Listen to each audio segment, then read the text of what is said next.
we're all going to have to seriously question the system for selecting our national leaders that reduces the press of this nation to hunters and presidential candidates to being hunted, that has reporters in bushes, false and inaccurate stories printed, photographers peeking in our windows, swarms of helicopters hovering over our roof, and my very strong wife close to tears because she can't even get in her own house at night without being harassed.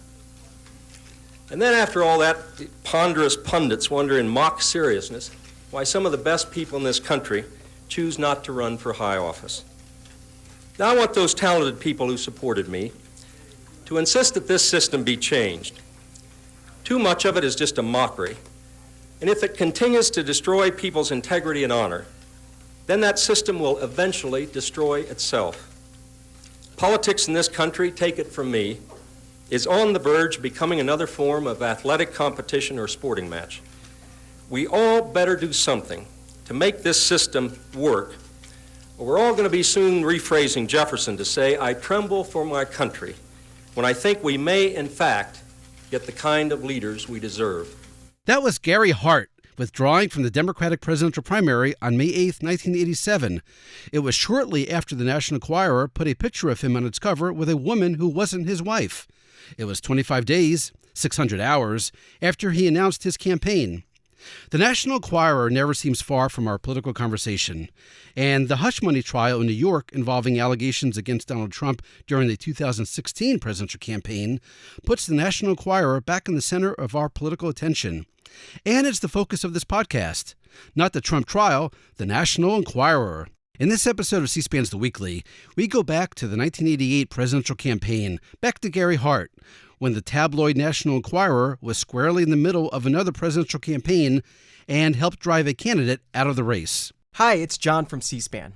Imagine 45 years ago, when there were just a handful of television networks, C-SPAN first went on the air bringing an unfiltered view of government directly to America's living rooms. No spin, no commentary, just pure democracy in action. And it's Janae from C-SPAN. It was a bold experiment. We finally had a front row seat to Congress, the White House, and the campaign trail, all without government funding. As we celebrate 45 years and a legacy of unfiltered access, we ask for your support of a donation in honor of over 4 decades of service. Your gift, no matter how big or small, will help maintain this vital resource for access to the democratic process. And you can help ensure another 45 years of witnessing history unfold and empowering citizens to be informed and engaged in the political process. Visit cspan.org/donate today and join our 45th anniversary campaign. Thanks for supporting C-SPAN, your unfiltered view of government. Visit cspan.org/donate today to make your gift of support. Thanks. On June 2, 1987, the National Enquirer published a photograph of Senator Gary Hart, who was married, with someone else, Donna Rice.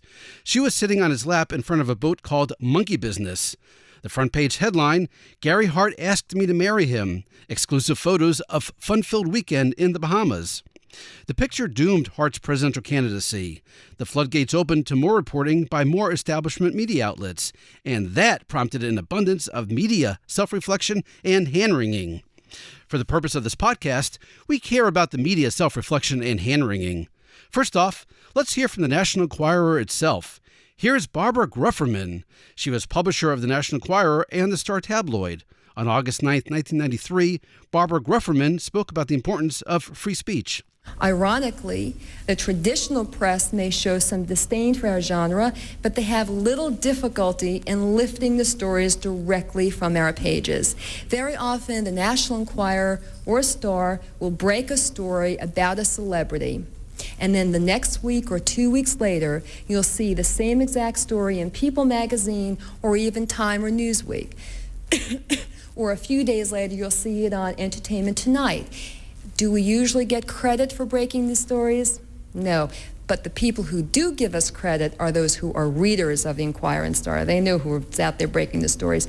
Just for example, the National Enquirer was the first to reveal the Gary Hart-Donna Rice photo, which would later be in the whole world's media, basically. Barbara Grufferman also discussed the National Enquirer reporting on politics. Well, we've really delved into quite a few arenas, such as politics. I think some people might automatically assume that we would just stay in the celebrity arena, like Lonnie Anderson and Burt Reynolds stuff, and not go into the politician stuff. And yet we did present that photo of Gary Hart and Donna Rice to the world, and we did, in fact, break that story about Bill Clinton last year as well. So we have delved into the political arena, but not very often. The next year, legendary political journalist Jules Whit offered his thoughts on the National Enquirer and tabloids reporting on politics. Here's Jules Whit on a panel discussing media influence on politics, February 11th, 1994. There really is kind of two kinds of journalism that I've experienced in my career. One was when reporters were gatherers of information. Because of various factors, including the competition from television, journalism has also become entertainment. Journalism news has become entertainment. So you've seen this very, very sloppy overlap of talk shows with people who may or may not be journalists. You see the supermarket tabloids leading the way, and the mainstream, so-called mainstream journalism following suit. I can remember when I started out as a reporter, there was the National Enquirer, but reporters for the New York Times or the Washington Post or any other newspaper didn't take it and run with it. And I think one of the reasons that has happened now is that there's been such a blurring in the public's eye, and maybe in journalism as well, between what is just straight news gathering and reporting and entertainment. During an October 2nd, 1992 panel discussion, ABC News correspondent Carol Simpson discussed Gary Hart and the National Enquirer in context of a story then on reporters' minds: Bill Clinton, Jennifer Flowers, and a different tabloid, The Star. The networks have been grappling with the new media and how we respond to it. I can remember when The Star came out with the Jennifer Flowers story, and it was, do we put this on World News Tonight with Peter Jennings? Are we going to report what a tabloid says? How do we know it's true? What it's The Star, for God's sake. So there's an element of snobbery. And we finally ended up putting it on the air that night because the candidate was being asked about it. We could justify it that way, that everywhere he went, he was being asked questions. So that was what was happening that day. And if we're going to report on what was happening with that candidate that day, we would have to deal with the questions being posed by The Star. It wasn't the first time the networks were grappling with this. It happened the first time with the Donna Rice, Gary Hart pictures from the National Enquirer. Do we put these on the evening news? Again, we ended up doing it because it was dogging the candidate all that time.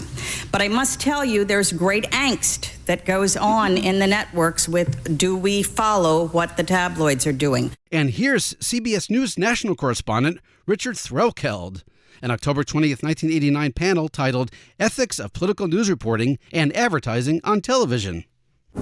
H.G. Wells remarked in a simpler, less fractious time that political campaigns ought to be feasts of democracy. If so, there are a lot of people, I think, who are firmly convinced that Campaign 88 was nothing more than political junk food. Whatever it was, it certainly wasn't dull. Most voters, I think, woke up on the first Wednesday after the first Tuesday in November with the nagging sense that they'd spent the whole previous year standing in line at the supermarket checkout line and reading the headlines on the National Enquirer. Another self-reflective media panel on December 7th, 1988. This one was called, Was the Campaign Coverage Fair? And this panel included E.J. Dionne, then a political reporter with the New York Times. When the Gary Hart story broke, people were under the impression that the press was about to put the National Enquirer and lots of other people out of business. There was a Johnny Carson joke one evening where he said that none of the magazines in the supermarkets are selling because everybody's running out buying newspapers. Actually, that Johnny Carson joke might leave you wondering, in addition to driving a presidential candidate from the race, did the National Enquirer make money off its Gary Hart cover? Well, one media expert reported it did huge sales. From another panel looking at 1988 presidential campaign coverage, this one right during the campaign on January 21st, 1988, here's the Wall Street Journal's Jane Mayer. I sometimes think that the public just likes to protest too much. I mean, it seems to me that there was an awful lot of interest in those stories. I called up the National Enquirer before coming over here just to see how well their Gary and Donna cover sold, and it was their second bestseller of the year, right behind their expose of Liberace and AIDS. And what about Jim and Tammy? Nowhere near as good. People are interested in, I think, some of it's prurient, but some of it is legitimate. I mean, the person who is going to be president of the United States has the ability to annihilate the world. You want to know what their emotional stability is like. And I think that questions of character are important, and I don't see any reason why we shouldn't be writing about them. Everybody always wants to know. They always pull you aside and say, well, what's he really like? I don't know why we as the press corps should only tell our friends. The reporter who broke the Gary Hart story into the mainstream media was Tom Fiedler of the Miami Herald. On April 27, 1987, Tom Fiedler wrote about media speculating about Gary Hart and infidelity. Tom Fiedler concluded, in a harsh light, the media reports themselves are rumor-mongering, pure and simple. But then, a week later, things changed. The headline over Tom Fiedler's front-page story in the Miami Herald on Sunday, May 3, 1987, Miami woman is linked to Hart. Candidate denies any impropriety. On November 19, 1988, Tom Fiedler spoke at a conference about media coverage of presidential campaigns. He talked about that initial article. I interviewed Gary Hart about this story, and certainly he was upset about the rumors. For the entire preceding week, he'd had to bat them away. But he insisted that they ultimately would collapse of their own weight, just as a house would collapse when it's unsupported by any trusses. He said these would collapse because they're unsupported by any truth at all. My article ultimately, I think, accused my colleagues and myself, I was guilty of this, of gossip mongering, pure and simple. We were quite willing to pass on gossip without any kind of factual underpinning that we would present to our readers. The irony in all of this is that it was that article, which ran on April 27th, that prompted a woman to telephone me with the assertion that those aren't rumors. Gary Hart is a womanizer, and I can prove it to you. And then she asked, "How much do you pay for pictures?" That was the beginning of all of this.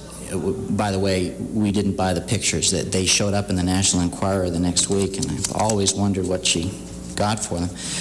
Now, one more person to hear from, Donna Rice herself. On December 15, 2016, Donna Rice Hughes appeared on C-SPAN's Washington Journal. She was discussing her longtime advocacy for Internet safety and against cyberbullying. Her alleged affair with Gary Hart came up. The reason I sat down with Barbara Walters, it's my 5th interview with her. The ones we've done in the past, except for the first one in 1987, when she became a very good friend and a mentor, actually, dear woman, is the ones we did subsequent to that were really about where are we now and how did I journey through that time and decide to take the high road. And I did, and that wasn't easy. There were millions of dollars offered on the table, and I made a choice then to return back to my Christian faith, and my prayer was, how can this be used for good? And I think this is a message that is so important when we look at all these issues online. Since Gary Hart in 1987, the National Enquirer has had other scoops which drove political news. For example, another candidate for president. During the 2008 campaign, North Carolina Democratic Senator John Edwards. 2 decades after Gary Hart, the National Enquirer broke the news that, during his presidential campaign, John Edwards had fathered a child out of wedlock. Appearing on C-SPAN in 2011, here's co-author of Game Change, Mark Halperin. Mark Halperin, let me put one factor on the table from your book. You wrote, quote, "The National Enquirer's expose of John Edwards and his mistress, Raelle Hunter, gained zero traction in the traditional press and almost none in the blogosphere. Edwards' relief was palpable." The story really came out well after he dropped out of the race. What happened? How did the media miss this?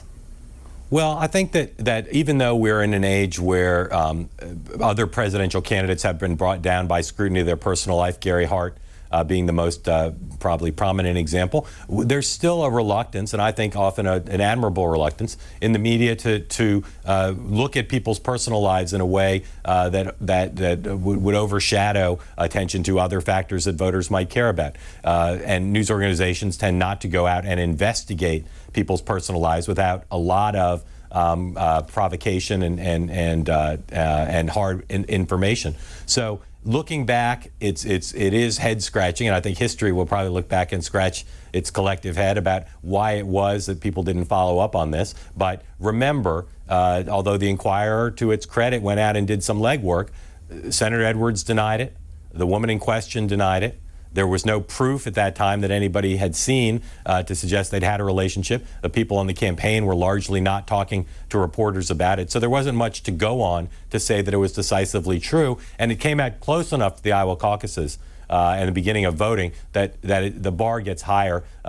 News organizations, one, are distracted and busy covering the run-up to an important election. And two, the bar is higher because news organizations don't want to influence the outcome by reporting on something which may or may not be true, and in this case was of a very personal nature. And an historical footnote to the Gary Hart 1987 story. One more surprise. 7 months after he dropped out of the presidential race, Gary Hart was back in. He made his re-entry announcement on December 15th, 1987 in Concord, New Hampshire. He revealed he had a power, the power of ideas. And like he did when he first dropped out of the race because of allegations of having an affair, Gary Hart got back in the race by invoking legendary founding father Thomas Jefferson. Jefferson was right. The hope for America's future rests with a well-informed citizenry. Someone once said that the world was divided between cynics and idealists. And if there's going to be a contest between the two, I choose to be on the side of the idealists. Getting back in this race is about the toughest thing that I have ever done. And believe me, it is not done lightly. My family, Lee, John, and Andrea, understand clearly the difficulties that lie ahead. And they're totally behind this step because we believe in ourselves and we believe in the American people. We're together on this decision because we love this country and because we are not quitters.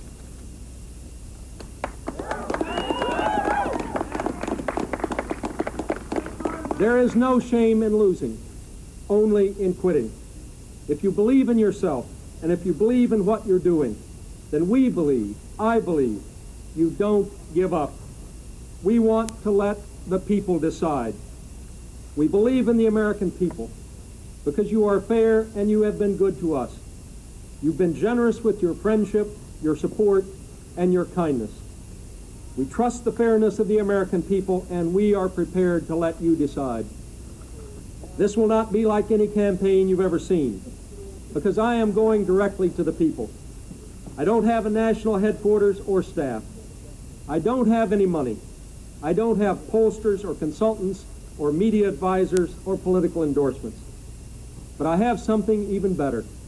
I have the power of ideas, and I can govern this country. Let's let the people decide. I'm back in the race.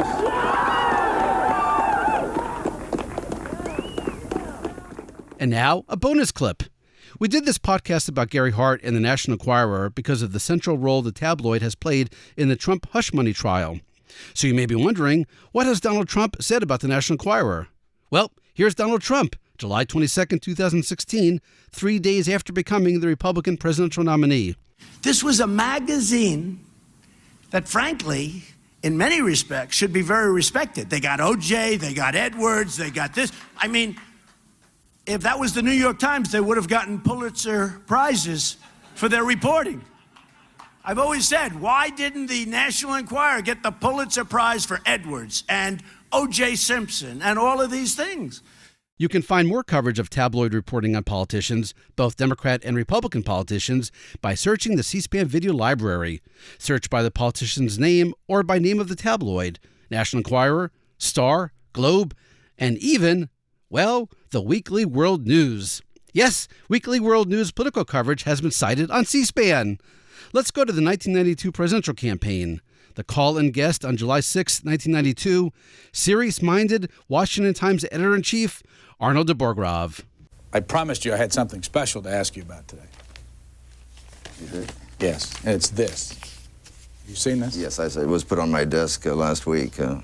This is something called Weekly World News, and space aliens meet with Ross Perot. Now, you can find this at your friendly grocery store. But what I really want to ask you about is that what I saw in the Boston Herald. Here is the Boston Herald from this weekend. Perot gets backing from Alien Nation. And because our audience, there's a picture that they had in, and it's inside this issue of George Bush, supposedly at Camp David, with the alien. There is not, and maybe I'm making too much of this, it says from Herald Wire Services, there's not a word in here disqualifying this as being a silly story. But I think it's self-explanatory, isn't it? I mean, the reader would really have to be a twittering half-moron not to understand. That's it for this episode of C-SPAN's The Weekly. Thanks for listening, and happy searching.